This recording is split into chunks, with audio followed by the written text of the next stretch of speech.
Car je connais les projets que j'ai formés sur vous, dit l'Éternel, projets de paix et non de malheur, afin de vous donner de l'avenir et de l'espérance. Jérémie 29, 11. J'espère que vous allez bien et que tout se passe bien de votre côté. Aujourd'hui, je vais vous montrer comment j'ai réalisé ce joli look nude assez sophistiqué sur cette belle peau noire. Je vais d'abord commencer par nettoyer le tour des sourcils. J'enlève toutes les repousses. Comme vous pouvez voir, en fait, ma cliente, elle a un micro-shading. Donc, je vais respecter ses sourcils. J'enlève juste tous les poils qui débordent, en fait, pour que quand je puisse tracer les sourcils, tout soit bien net. Avec une lingette, j'enlève tous les poils qui sont tombés. Et je prends ma petite brosse pour brosser les sourcils. J'ai horreur d'avoir les sourcils super chargés, donc je favorise toujours le naturel. Là, je brosse les sourcils, je les plaque dans un sens, et à la fin, avec ma pommade à sourcils, je vais juste combler les vides. Je nettoie sur plus de gel, et je commence les sourcils. J'ai utilisé un anti-cerne de la marque LA Girl. Je crois que la couleur c'était faune pour nettoyer le dessous des sourcils. N'hésitez pas à prendre votre temps, c'est vraiment une étape importante pour souligner le regard.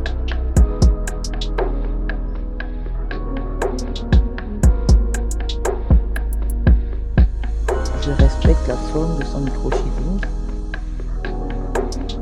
Et voilà. Avec le surplus d'anti-cerne, je descends et je vais rajouter une base blanche, les fards à paupières. Je rajoute une base très claire parce qu'en fait j'ai envie que le nude soit assez marqué. J'ai envie que les couleurs de ces fards à paupières ressortent bien, donc j'utilise une base très claire. Si vous n'avez pas envie que les couleurs ressortent aussi vives, vous pouvez utiliser une base un peu plus foncée. Je mets un peu de poudre dessus et je commence le travail des yeux. J'utilise la palette bronzer numéro Dark et la couleur la plus claire, je vais l'utiliser comme couleur de transition pour les fards à paupières. Vraiment, c'est une étape importante, donc prenez vraiment votre temps. Pour que la vidéo ne soit pas trop longue, j'ai coupé pas mal d'étapes, mais moi je prends vraiment mon temps pour bien appliquer le produit.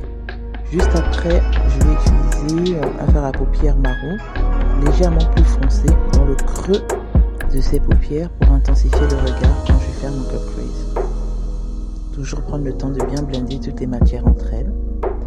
Et la base que j'ai utilisée, la base blanche, je vais la réutiliser pour pouvoir faire le cut crease. Vraiment, prenez appui sur la tête et prenez votre temps.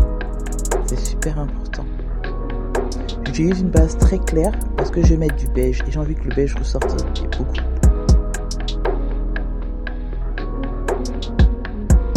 Donc j'ai pris mon temps. Je repasse pour avoir une ligne bien droite.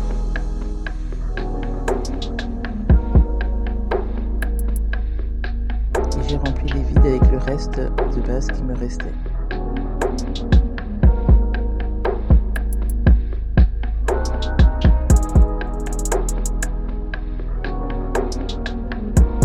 Je suis toujours à la recherche de la perfection, donc j'arrange toujours le tout. Dans le creux de la paupière, je vais commencer avec un marron foncé que je vais étaler jusqu'à ses cils en fait, un peu comme un eyeliner plutôt. Je vais rajouter un petit orangé juste en dessous que je vais blender avec le marron pour faire un joli petit dégradé. Et sur le haut de la paupière où j'ai fait le cut crease, je rajoute du beige. Voilà. Donc là, j'ai un peu intensifié. Je vais faire un trait d'eyeliner pour pouvoir coller les faux cils. Le trait d'eyeliner, je le fais très léger parce que je n'ai pas envie qu'il se remarque. C'est juste pour m'aider à mieux coller les faux cils pour pas qu'il y ait de démarcation.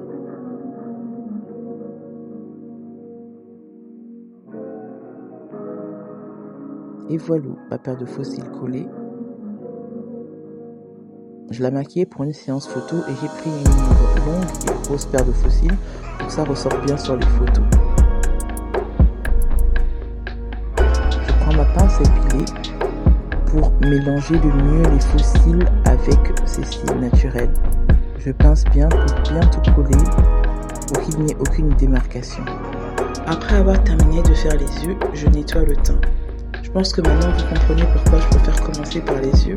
Il y a toujours des chutes de fard à paupières, etc. Et quand vous commencez par le teint, je trouve qu'après il y a toujours trop de retouches à faire. Donc pour éviter cela, pour éviter de rajouter toujours plus de matière au niveau du teint, pour essayer de nettoyer ou cacher les chutes, je préfère toujours commencer par les yeux. Maintenant nous allons passer à la préparation de la peau. Je vais d'abord l'hydrater et après la nourrir et mettre une base pour le teint. J'ai d'abord utilisé une base hydratante pour sa peau.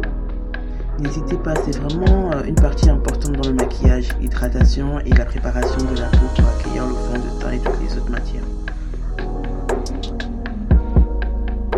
Donc j'ai d'abord hydraté sa peau et après j'ai utilisé la crème Embryolisse comme crème nourrissante et comme base de maquillage. Donc là j'applique la crème Embryolisse. Regardez même déjà comment sa peau a changé, la couleur, la texture. C'est vraiment important l'étape préparation de la peau, ne la négligez pas. Vu qu'on est en Afrique avec la chaleur et l'humidité, quand je sais que ma cliente a toujours une journée chargée, quand je sais que ma cliente va me durer avec son maquillage, j'applique toujours le lait de magnésium. Sincèrement, je n'ai pas encore trouvé une base matifiante qui aide le maquillage à durer aussi longtemps. Si vous avez des bases matifiantes à me recommander, je suis preneuse, mais j'en ai essayé tellement que franchement, la Benefit, Makeup Forever, MAC, etc. Mais aucune n'égalise la puissance du lait de magnésium. Pour trouver sa teinte et le sous-ton parfait de sa peau, je vais mélanger deux fonds de teint, un de L'Oréal Acro Parfait et le NARS. Je vous mettrai des références dans la barre d'infos. Et vous-même regardez.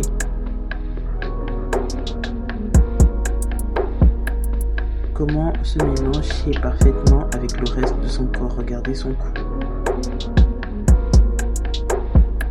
Avec le reste de mon fond de teint, je nettoie le haut de ses sourcils. Jusqu'à maintenant, je n'ai pas encore fait les sourcils. Je vais les faire au dernier moment. Étant donné qu'elle a un micro shading, je n'ai pas envie de trop charger les sourcils. Je vais juste remplir les vides. Pour le contouring, j'utilise le fond de teint de la marque Black Opal. La couleur, je crois que c'est Ebony.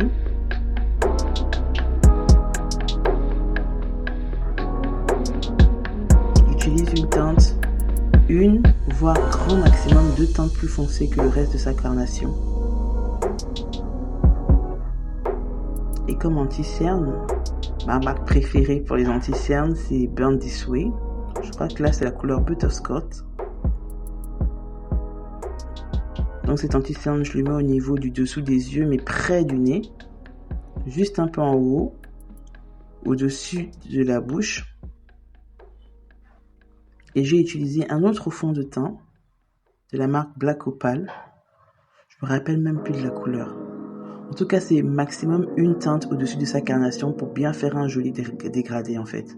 Parce que je trouve que l'anti-cerne que j'ai utilisé est un peu trop clair. Donc j'ai mis cet autre fond de teint pour qu'il y ait plus un petit dégradé. Je ne sais pas si vous comprenez ce que je veux dire. Un dégradé entre le contouring, l'espace entre le contouring, l'anti-cerne, etc. En tout cas, je pense que vous avez compris. Prenez vraiment votre temps pour blender. C'est le secret d'un bon maquillage. Pour pas qu'il y ait de démarcation quand vous allez faire de photos. L'anti-cerne, je l'ai laissé un peu posé pour qu'il soit plus couvrant.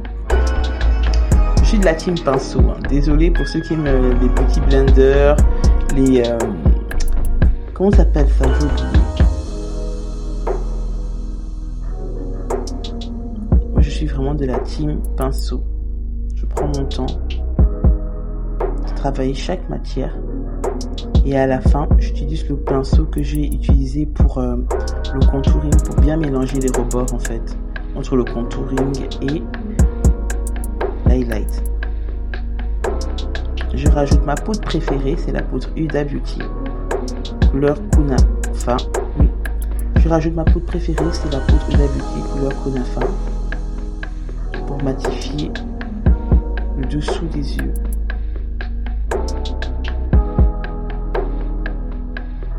Vraiment, prenez votre temps. Je trouve que les meilleures poudres sont les poudres Huda Beauty. Si vous voulez une poudre qui vous lisse le grain de la peau, qui la matifie correctement et qui en même temps laisse un petit côté brillant, pas trop mat. Bref, je trouve que la poudre Huda Beauty c'est la meilleure. La Laura Mercier, je trouve elle est un peu trop light pour moi. La Huda, quand vous faites des full glam, je trouve que c'est la meilleure. La Laura Mercier, je trouve qu'elle est bien quand vous voulez des make-up assez naturels, pas trop chargés, etc.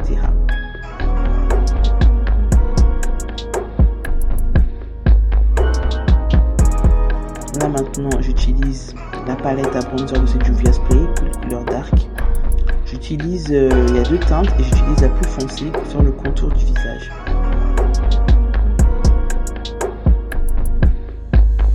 Je contourne aussi sa J-line pour bien faire ressortir l'ovale de son visage. Maintenant, j'utilise une autre palette avec une couleur beaucoup plus claire pour affiner son nez. Elle voulait un full glam transformation, donc tout ce que j'aime. Pour le blush, j'utilise l'orangé de la palette Juvia's Place Blush Volt 1. C'est mon blush préféré. Je pense que vous avez remarqué, j'adore, non, on adore que Dieu. J'aime énormément les blushs orangés. Je trouve que ça va trop bien à nos carnations. Et de la palette Juvia's Place Bronzer, la couleur la plus claire, je vais l'utiliser pour faire le contouring du nez. Donc la plus foncée, je l'utilise pour le contouring du visage. Et la couleur la plus claire de la palette, j'utilise pour le contouring du nez.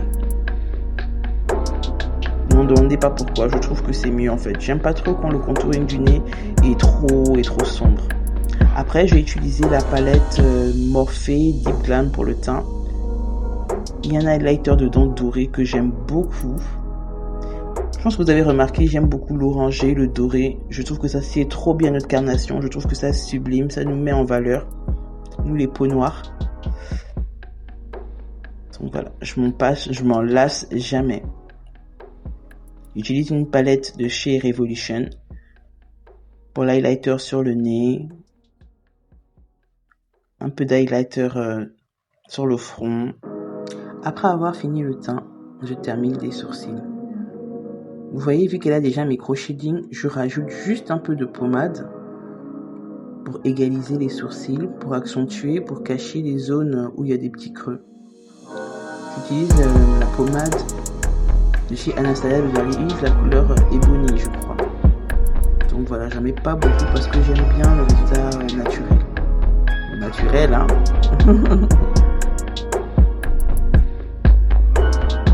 Avec ce pinceau, j'atténue un peu, vous voyez, à la fin des fards à paupières, j'atténue un peu pour qu'il y ait de démarcation. Je rajoute encore un peu plus de blush pour que le blush et l'highlighter que j'ai mis au niveau des joues se mélangent. Et maintenant le mascara. N'oubliez jamais le mascara, c'est une étape trop importante. J'aime mettre le mascara après avoir mis les faux cils pour pouvoir mélanger les cils naturels et les faux cils. Pour un regard encore plus intense, je vous conseille de mettre du noir à l'intérieur de la muqueuse intérieure des cils du haut. Mais bon, la cliente elle a les yeux assez fragiles, donc j'ose pas trop. J'ai terminé le teint, j'utilise mon fixateur de chez Urban Decay, All Nighter je crois. Et le fond de teint que j'ai utilisé pour faire le contouring du visage, j'utilise pour faire le contouring de la bouche, histoire qu'il y ait un raccord. J'aime beaucoup utiliser les fonds de teint en pâte pour faire le contouring de la bouche parce que ça se mélange bien, surtout quand vous allez utiliser un rouge à lèvres mat après. Pour l'intérieur de la bouche, j'utilise un nude de la marque Maybelline. C'est un rouge à lèvres mat. Je préfère d'abord le mettre avant de mettre du gloss. Bon, moi je suis la team gloss. Hein. Donc, je préfère d'abord le mettre avant de mettre du gloss pour que le rouge à lèvres puisse durer un peu plus longtemps. Donc je mélange bien les rebords et je laisse un peu sécher. Dès que j'ai laissé sécher, je rajoute un gloss de chez Sephora